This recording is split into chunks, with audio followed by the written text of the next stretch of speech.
तो कबूतर। एक गांव में एक बहुत ही दुष्ट शिकारी रहता था। वह अक्सर जंगल जाकर छोटे बड़े पक्षियों और जानवरों का शिकार करता। जंगल के सभी जानवर उससे बहुत डरते थे। जंगल में एक कबूतरों का जोड़ा था जो एक पेड़ पर सुंदर सा घोंसला बनाकर रहता था। एक दिन शिकारी ने मादा चिड़िया को पकड़ लिया और पिंजरे में कैद कर दिया। शिकारी अब और शिकार करना चाहता था, लेकिन अचानक तेज हवाएं चलने लगी। अरे यह क्या, मौसम तो बिगड़ रहा है। लगता है और शिकार करना बहुत मुश्किल होगा। मैं पेड़ के नीचे खुद को छिपा लेता हूँ। शिकारी को छुपने के लिए कोई और जगह नहीं मिली तो उसने खुद को एक पेड़ के नीचे छुपा लिया। ये वही पेड़ था जिस पर मादा कबूतर रहता था। जब तक बरसात रुकी तब तक रात काफी गहरी हो चुकी थी और शिकारी ने उसी पेड़ के नीचे रात बिताने का सोचा। आज रात यहीं रुक जाता हूँ। शिकारी भगवान से प्रार्थना करने लगा क्योंकि वह बरसात में भीग चुका था और उसके पास खाने के लिए कुछ भी नहीं था। शिकारी ठंड से कांप रहा था। हे भगवान, मेरी मदद करो, मुझे बहुत ठंड लग रही है और भूख भी लग रही है। दूसरी तरफ नर कबूतर बहुत डरा हुआ था क्योंकि मादा अभी तक वापस नहीं आई थी। मादा कबूतर उसे सुन पा रही थी कि वह बहुत डरा हुआ है, इसीलिए उसने नर कबूतर को बताया कि वह शिकारी के पिंजरे में फंसी है और वहीं पेड़ के नीचे बैठी है। वह अपने पति से कहती है, हमें शिकारी की जान बचानी चाहिए क्योंकि ये हमारे मेहमान हैं और मेहमान तो भगवान की तरह होते हैं। ऐसा कैसे हो सकता है? उसने तो तुम्हें मारने के लिए पकड़ा है। शिकारी की कोई गलती नहीं, ये तो मेरे पिछले जन्मों की सजा है। नर पक्षी बहुत ही भारी मन से शिकारी के पास पहुंचा। हमारे पेड़ के नीचे तुम्हारा स्वागत है शिकारी। मैं तुम्हारी क्या सहायता कर सकता हूँ, मुझे बताओ। कृपा करके कुछ करो, मुझे ठंड से बचाओ, मुझे बहुत भूख भी लग रही है। कबूतर शिकारी को कुछ सूखी लकड़ियाँ लाकर देता है ताकि वह उन्हें जलाए और ठंड से बच सके।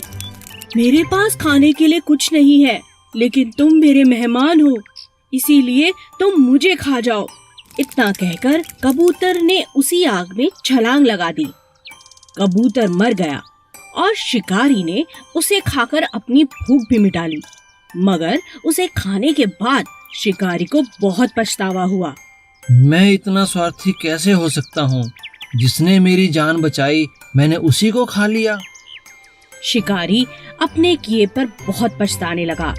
इस बात से दुखी होकर शिकारी ने मादा कबूतर को पिंजरे से रिहा कर दिया और आगे से कभी किसी पक्षी को ना पकड़ने की कसम ली। आलसी गधा। एक नमक का व्यापारी गांव में रहता था। वह नमक की बोरियां शहर जाकर बेचता था। उसके पास एक गधा भी था जो बहुत आलसी था। व्यापारी अपने गधे का बहुत ध्यान रखता था, उसे अच्छा खाना भी देता और बहुत प्यार भी करता। गधा बहुत ही आराम परस्त था। एक दिन जब व्यापारी नमक की बोरियां लेकर शहर जा रहा था, तभी रास्ते में एक नदी आई। व्यापारी अपने गधे के साथ नदी पार करने लगा। तभी अचानक गधे का पैर एक पत्थर से टकराया और वह पानी में गिर पड़ा। बोरियों का सारा नमक भी पानी में गिर गया और घुल गया। अरे मेरी बोरियां इतनी हल्की कैसे हो गई? अरे ये क्या, सारा नमक बर्बाद हो गया। अब तो शहर जाने का कोई फायदा नहीं। अब गांव ही वापस चलते हैं। चलो भाई गधे। अरे वाह, आज का दिन तो बहुत अच्छा है। आज तो काम से भी छुट्टी और बोरियों का भी भार कम। अगले दिन जब दोबारा व्यापारी बोरियां गधे पर लादकर शहर की तरफ चला, तब गधे को काम से बचने का एक उपाय सूझा। क्यों ना आज जान पूछकर गिर जाऊं, काम से भी बच जाऊंगा। ऐसा ही कुछ दिन चलता रहा। अब व्यापारी को भी गधे पर शक होने लगा, क्योंकि उसकी बहुत सी बोरियां पानी में घुलकर बर्बाद हो चुकी थीं। व्यापारी का बहुत ज्यादा नुकसान हो चुका था। तभी व्यापारी ने एक तरकीब निकाली। इस बार व्यापारी ने नमक की जगह बोरियों में रुई भर दी। इस बार जैसे ही गधा पानी में गिरा तो बोरियां और भारी हो गईं। यह देख गधा परेशान हो गया। अरे अरे, आज ये क्या हुआ? बोरियां इतनी भारी कैसे हो गईं? लगता है सेठ जी को मुझ पर शक हो गया है। बहुत दिनों से तुम मुझे बेवकूफ बना रहे थे। आज के बाद ऐसी गलती मत करना, समझे? समझ गया सेठ जी, समझ गया। एक गांव में रामू नाम का एक सपेरा रहता था। वह बहुत ही मेहनती, समझदार और दयालु था। वह अपने द्वारा पकड़े गए सांपों के साथ बहुत ही अच्छा व्यवहार किया करता था।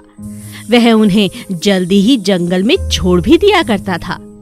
एक दिन जब वो एक बहुत बड़े सांप को जंगल में छोड़ने जा रहा था, तभी दूसरे सपेरे ने उससे कहा, रामू, तुम यह सांप मुझे बेच दो, मैं भी इसका खेल दिखाकर पैसे कमा लूंगा। नहीं कमरू, मैं अब इस सांप को जंगल में छोड़ने जा रहा हूँ। अगर हम इसे ज्यादा दिन अपने पास कैद रखेंगे तो यह मर जाएगा। ठीक है, जैसी तुम्हारी मर्जी। और वो वहाँ से चला जाता है। यह सुनकर रामू की पत्नी उससे कहती है, अजी ऐसे कैसे घर चलाओगे? अच्छे खासे दाम मिल रहे थे सांप के, क्यों नहीं बेचा कमरू को? नहीं भगवान, तुम जानती हो ना कि मैं सांपों को अधिक दिनों तक अपने पास या किसी और के पास नहीं रहने दे सकता। अरे सांप ही तो है, खुले में रहकर किसी को काट लेगा। घर में राशन तो वैसे ही खत्म है। पर तुम्हें क्या, तुम भी क्यों नहीं चले जाते जंगल? वहीं जाकर रहो सांपों के साथ। पत्नी भी रामू को गुस्से में छोड़कर चली जाती है। एक दिन जब रामू कुछ सांपों को जंगल में छोड़कर आ रहा था, तभी उसने गांव में एक घर के बाहर भीड़ को इकट्ठा देखा। वहां कुछ लोगों के हाथ में डंडे थे और वो चिल्ला रहे थे, मारो मारो, इन सांपों को मारो। यह सुनते ही रामू वहां गया। उसने देखा कि एक घर के कोने में 2 सांप थे जिन्हें लोग मार रहे थे। वहां पहुंचते ही रामू ने कहा, अरे भाई, इन बेजुबान बेकसूर सांपों को क्यों मार रहे हो? अरे इन्हें मारे नहीं तो क्या खुद मर जाएं? अरे मैं तो बाल बाल बची हूँ भैया, मुझे तो काट ही लेते अभी। तुम लोग रुको, मैं इन्हें पकड़कर जंगल में छोड़ देता हूँ। रामू के ऐसा कहते ही सभी लोग वहाँ से हट गए और रामू ने उन सांपों को पकड़कर जंगल में छोड़ दिया। सांपों को छोड़कर रामू जैसे ही अपने घर आता है, अचानक देखता है कि दोनों नाग और नागिन उसके घर पर बैठे हुए हैं। उन्हें वहाँ देखकर वह चौंक जाता है और सोचने लगता है कि ये कैसे हो सकता है कि वो तो अभी जंगल उन्हें छोड़कर आया था।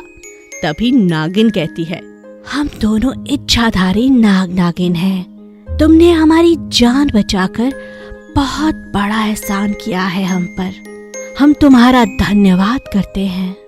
उन्होंने रामू को सोने के अंडे दिए और कहा, रामू, ये अंडे कभी खत्म नहीं होंगे। अब तुम्हारा घर हमेशा पैसों से हरा भरा रहेगा। यही हमारा आशीर्वाद है। और ऐसा कहते ही इच्छाधारी नाग और नागिन वहां से गायब हो गए। अगले ही दिन रामू की पत्नी भी वापस आ गई और रामू से माफी मांगने लगी। तुम ठीक ही कहते हो जी, हमें इन बेजुबान सांपों पर दया करनी चाहिए। अब रामू सांपों के सोने के अंडे बेचकर हमेशा खुशहाल रहने लगा। आलसी राजा शेर। एक दिन जंगल में जोर जोर से पेड़ काटने की आवाज हुई। खरगोश ने देखा कि एक आदमी पेड़ों को काट रहा है। खरगोश ने जाकर यह बात शेर राजा को बताई। राजा जी, जंगल में एक आदमी घुस आया है जो हमारे पेड़ काटकर अपने साथ ले जा रहा है। हमें कुछ करना होगा। शेर बहुत ही आलसी था। इस बात का उस पर कोई असर नहीं हुआ। एक आदमी कितने पेड़ ले जाएगा? ले जाने दो, जंगल में हमें पेड़ों की क्या कमी। शेर आराम से फिर सो गया। अगले दिन फिर खरगोश ने उसी आदमी को दूसरा पेड़ काटते देखा। अरे यह क्या? यह तो और पेड़ काट रहा है। खरगोश शेर से बोला, महाराज, महाराज, ऐसा ही चलता रहा तो जंगल के पेड़ नष्ट हो सकते हैं। वही आदमी आज फिर एक पेड़ काट रहा है। तुम फिर यहाँ आ गए? एक आदमी इस जंगल का कुछ नहीं बिगाड़ सकता। तुम यहाँ से जाओ और मुझे सोने दो, ये मेरे आराम का वक्त है।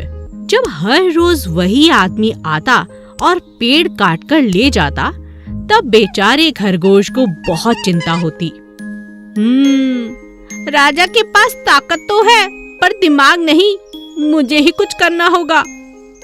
अगले दिन खरगोश ने एक तरकीब लगाई और उसने शेर के पास जाकर बोला, अब तो आपकी कोई आवश्यकता नहीं।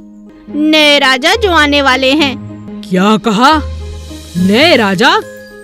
मैं इस जंगल का राजा हूँ और कोई नहीं। तुम ऐसा क्यों कह रहे हो? क्या बोलूं, क्या बताऊं आपसे राजा जी? शायद लगता है आपको पता नहीं। वही आदमी जो रोज पेड़ काटता था, अब निडर हो चुका है। कल ही उसने मुझसे कहा कि अब वो ही जंगल का राजा है। उसे लगता है कि इस जंगल में कोई शेर राजा नहीं है।